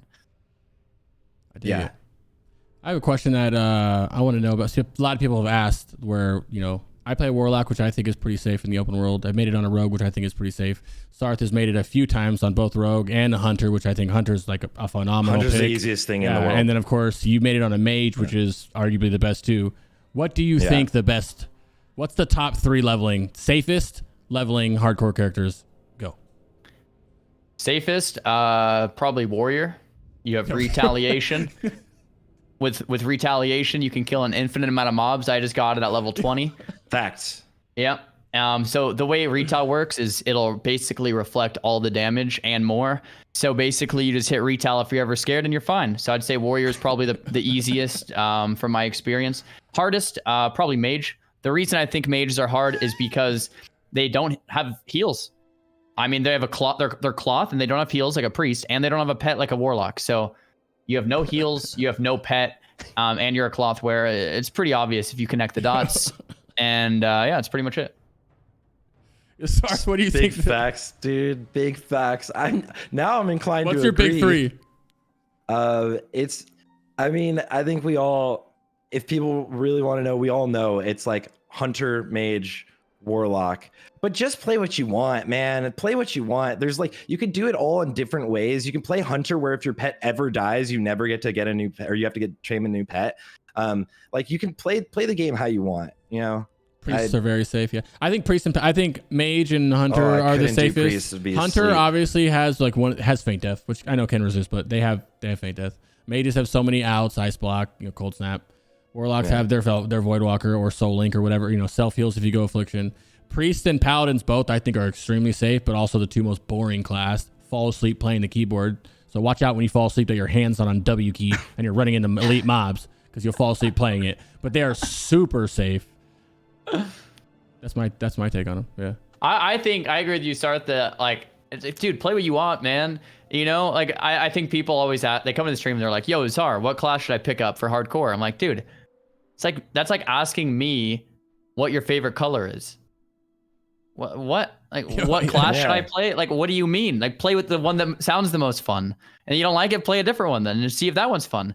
But like, I think a better question is like, hey, Zar, I like, you know, a ranged class that utilizes control over pets. Like, or I hate pets, like, and I love healing, and I like to get in people's faces. Like, what class should I like? Tell me what you enjoy, and then I can point you towards a class that might make sense. But just like, hey, what should I play? It's like, well, what do you mean? Play what you want to play. I got that exact like question multiple times this week on or last week on Wrath, right? And I was like, well, what type of gameplay experience do you want? What like, and that's what it is really in Classic too. It's like, what type, like, how do you want to play the game? What do you enjoy doing?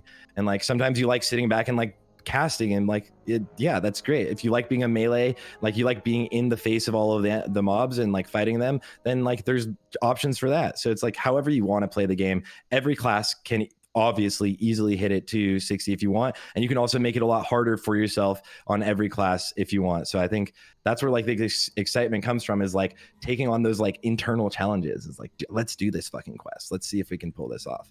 And then like some things, just like if you get complacent, you accidentally walk into Duskwing and you're dead, right? So I think it's there's play whatever you want, have fun, play the whatever way you want, and allow other people, I guess, to play the way they want. That's like always gonna be, that's like the number one thing I think for WoW players, is like they hate when people do things a different way from them. In Classic now, you know, it's like that's not optimal, and like yeah. I make the guides on how to be super optimal, and then I play whichever way I want, right? Like I played a blood DPS DK the other day, and I'm like, I do whatever I want. You can too. I think one thing that's huge with hardcore is he just said it too, Loops did, don't let level 60 content affect what you choose leveling. Like, don't go, people are like, oh yeah, I want to, you know, I went Dwarf Rogue because I wanted Stone Form because I need a Vanish, and if I have a bleed or poison on me, right? Whereas you normally would like go human, right? Or whatever like the meta is that you, I guess meta, like PvE metas in terms of 60 content, unless you know you're going to make it, like you'd like, oh, I've already made it 14 times. Like Sarthe made it a bunch of times. He's already made it on the Rogue. He goes Rogue again. He knows what he's doing. But like your first time playing the game, or you're still trying to figure it out and you're doing what I did where you died a million times under 10 or 15, 20. Don't do what you think you're going to do at 60. But like whatever is the safest to get you to 60. Because at the end of the day, when you get 2 rating, if you do make it to 60 and you do decide to start raiding with these guilds, they're not going to care. It's not a big deal. It's that little bit of damage difference is not going to be. Unless you're not a dwarf priest. Yeah, always dwarf priest. Ward. Yeah, pretty much always dwarf priest. That's kind of the only one that matters. I was going to do a Night Elf priest. I was gonna do a Night Elf priest the other day, and my whole chat was like, "Omega lol, Night Elf priest." I don't know. But even if you look cool. Yeah, even to piggyback off that, go Night Elf priest if you want. And whatever you guys want to play, you do it. Obviously, there's guides everywhere to tell you how to do it, but it is more fun when you just naturally do it. Which actually, I wanted to ask: would you guys be okay if there was? I mean, I'm a big add-on guy and a big weak aura guy, so yeah. But if there was no add-ons, there was just absolutely no add-ons on the hardcore server. It was just straight default everything. I mean, this is I don't know if you guys follow retail at all with retail raids. Yeah, we do. Yeah, a super hot topic for not only Mythic Plus, but for top end World First rating and for Arena. A lot of players are really like, man, add-ons are ruining the game because they're so good with weak auras these days that you can be so hyper alert and it like ruins kind of like the gameplay itself. That's a whole nother podcast. I could talk like an hour or two on that. Yeah. I don't know. I like questing add-ons. I would like a questing add-on unless they put some kind of like how they have one for Lich King that's kind of garbage, whatever. I like having a questing add-on. I'm guilty of that. But I think having a natural game with no add-ons would be kind of cool. Because especially something for me where I've been using LVI for 10,000 years, like since the beginning of time, and I don't ever play a default game. I think it'd be a lot of fun.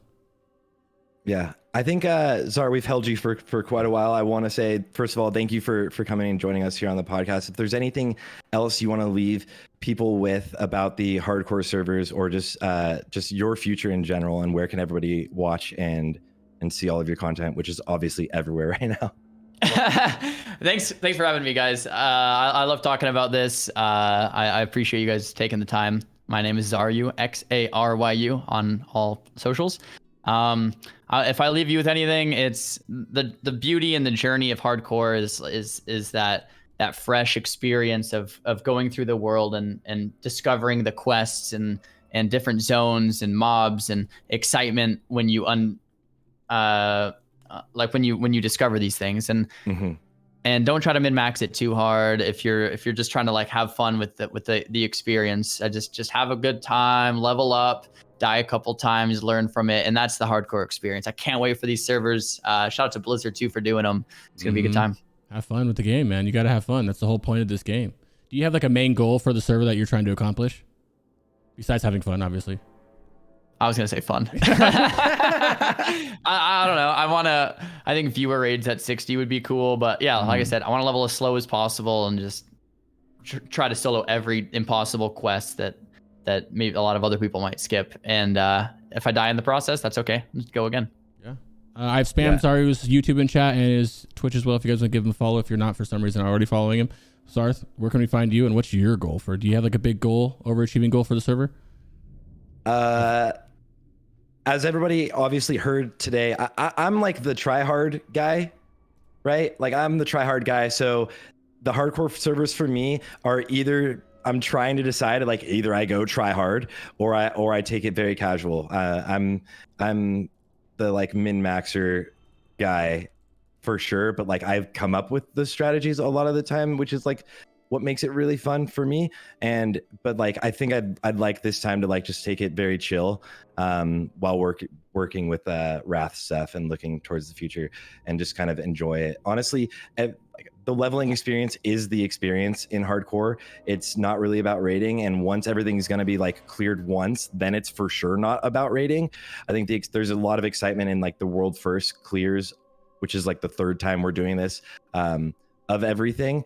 I think that's going to be really fun, but I don't know what I'm going to do with it all yet. I'm just going to have fun and play Rogue again.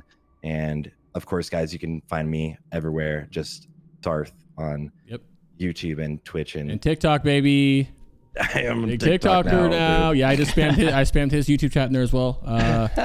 You can find me on Crix or Twitch is Crix Vibes. I want to hit 60 on every class. And we're going for oh my fucking god! It takes forever. I know, but I have nothing but time, right? Nothing but time. I want to go. We're doing War First raids, so we'll be doing it with Sarthe and the Guild Frontier with Amphi and all the people in there. And yeah, I want to try to hit 60 on all the characters. I think it could be a lot of fun, man. I've only done it once, almost twice, but died really high. So hope we can keep going. Died to something you had no idea about. That's the thing, though. Like you had knowledge. No idea that literally there was an event in Winter Spring. I don't know if you ever saw his clip, Zar, but like there's an event in Winter Spring where these elementals spawn not randomly. It's on a timer, I think. And there's a elite elemental there that always drops. Is it the frozen lake? Yeah, it is. It's Princess I know Tempestra or something. Yeah, I almost died to that too. I saw it. I was like, I'm not fighting that as a mage. Yeah, it spawned on him at 57. Oh. And we were going into Molten Core in like 3 days for the first Molten Core. And yeah, and he died. That's my punishment for quitting Classic WoW when it came out, or else I would have known about it. I just want to bring up one more thing before we go, because this is just made by someone in the community. This is a pretty big deal. It's an Armory. I don't know if you've seen it. Sorry if you haven't. Yeah. It's someone that's actually making an Armory for where you can type in. I'm just gonna hide the cams for a second. Where you can literally type in someone's name right here, and it shows an actual armory like you would see back in the day for Classic. And he's working on it avidly, and he's got the talents, the reputations, the professions, and all that getting worked on. For anybody who's coming along really well. Sick, cool. Can you link me that? Can you send that through to Zarya? Yep. Put it in our Discord chat. Cool. Yeah, but again, thank you so much for being here. Thank you for joining us on the Classic Life podcast. Thanks, guys. Thanks for taking the time. Really excited to see your journey, brother, and love the positivity and the growth And I know with like all of the growth also comes a little bit of like haters and stuff. And it's so fun to watch you like deal with them. You're really amazing at dealing with everything. And you're inspiring, man, to be honest. I try. Well, you know, you're inspiring. Some days are better than others. Inspiring for us, and you're inspiring for a lot of people playing the game, and just coming from a content creator perspective, it's pretty inspiring, man. So keep at it, brother. Good luck in Wailing Caverns. Yeah. Thanks, guys.